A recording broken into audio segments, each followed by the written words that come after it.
tous et à tous, mon nom est Mohamed Arafé et aujourd'hui j'ai une présentation à faire pour mon cours d'histoire locale. Cette présentation est bien sûr réalisée par moi-même, Mohamed Arafé et Ahmad Gandour. Le sujet qu'on a choisi est très intéressant et est présentement encore dans la vie quotidienne. Je parle bien sûr de la révolution syrienne. Pour des longues années, le peuple d'un pays était toujours dominé par un dictateur, mais aujourd'hui, des pays comme le Canada et les États-Unis vivent dans une démocratie. Mais malheureusement, encore aujourd'hui, des pays se font dominer par un dictateur. Je parle des pays qui sont situés au Moyen-Orient, juste comme l'Égypte, la Libye et la Syrie. Ces pays ont des dictateurs dominants, juste comme Hosni Moubarak, Muammar Kadhafi et Bachar el-Assad. Mais aujourd'hui, mes intérêts sont de vous parler de Bachar el-Assad. Maintenant, vous pourriez vous demander qui est Bachar el-Assad. Cet homme-là est le dictateur de la Syrie.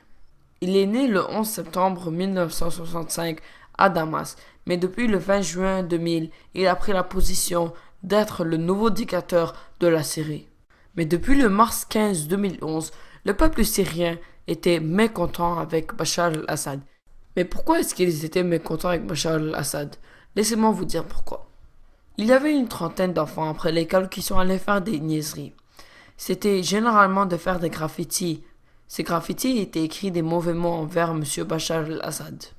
Alors le dictateur, frustré, a demandé à son armée d'aller trouver ces enfants et les ramener vers lui. Lorsqu'ils ont ramené les jeunes enfants, ils les ont torturés et, bien sûr, à la fin, ils les ont tués. Les parents qui étaient inquiets et très tristes sont partis voir les policiers. Et leur réponse était simplement « On a tué vos enfants, maintenant retournez chez vous ». Alors les parents furieux ont commencé une révolution. Celle-ci était nommée la solidarité pour le peuple syrien. Leur but général était de sortir Bachar el-Assad et avoir une démocratie.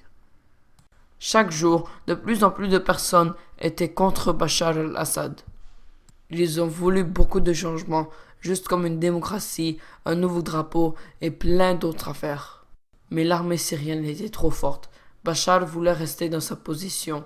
Mais encore aujourd'hui, le peuple syrien est en train de se battre, et les enfants sont en train de mourir. Des jeunes enfants de 6 ans sont en train de mourir, des parents sont en train de mourir.